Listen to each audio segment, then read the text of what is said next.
then I went to a senior school. And that was, in a way, I felt it was a bit like being deaf and dumb. Can't understand anything. You might as well be deaf, and you can't communicate. But I was fortunate or unfortunate because by default immigrants settle in areas where others immigrants settle. So there were. I found out quite a few boys in the. I went to a boys' school to start with, in the class. So, and I'm still friends with doing the Sandhu, who was the first boy I met who actually probably knew 3 or 4 words of English, which is infinitely more than me. Although I learned a little bit of the English alphabet, etc. But speaking was very difficult. Although I could read bits of it, but not a lot. So he's still friend of mine, close friend of mine. So he was the first person I met. He said, "I'll look after you, mate." He said, "Don't worry. Obviously, you know, मैं तेरा look after कर. तू फिकर ना कर. ते कुछ सारा कोई फिकर करने की लोड़. घर में मैं तेरे नाल चल लूँ. तेनू करके. You couldn't find your way home from the school. You know, it wasn't that far actually. I realized, but he was for 12-year-old, not knowing any of the roads was quite challenging. Yeah. So those was sort of the happy memories. The other thing, a lot of the stuff I thought back, I think for me the biggest challenge was the expectations. The teachers had no expectations. Bless them. They really thought we were thick because we couldn't speak English, and they thought we were just thick.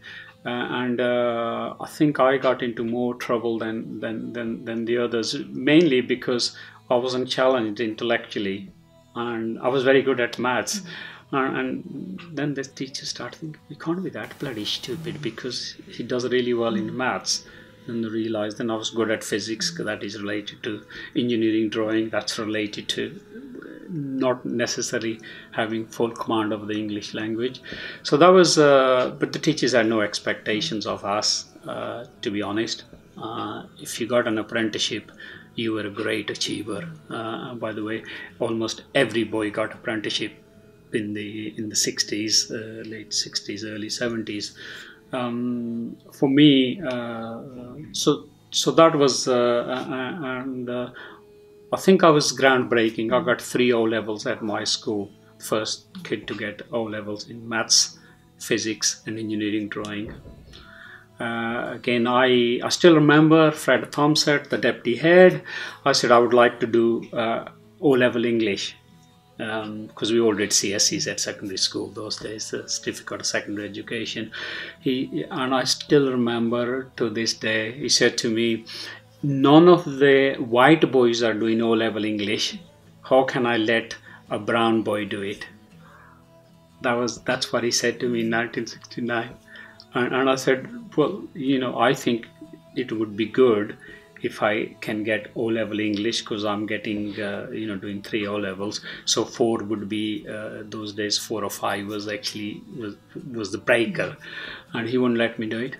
And he wouldn't let me do it at all. It was, yeah, it was. I mean, those are the exact words he used. And I was, as I say, some thought I was a troublemaker. I was, in that sense, looking back, I was quite pushy about it. But I had a big breakthrough, really, because I got, so every boy who did get apprenticeship, lots of my classmates got craft apprenticeship, which meant if you got CSEs, you basically, doing a hand, didn't require a lot of thinking. But I was lucky, I got a technician's apprenticeship at British Telecoms, which everybody said, wow, the fact that I had 3 O levels helped me quite a lot.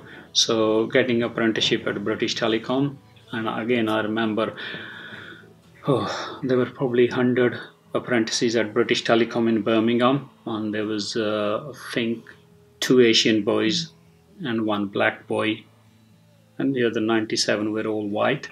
So that's, it may be pro rata to the population, but that's the sort of thing that we had.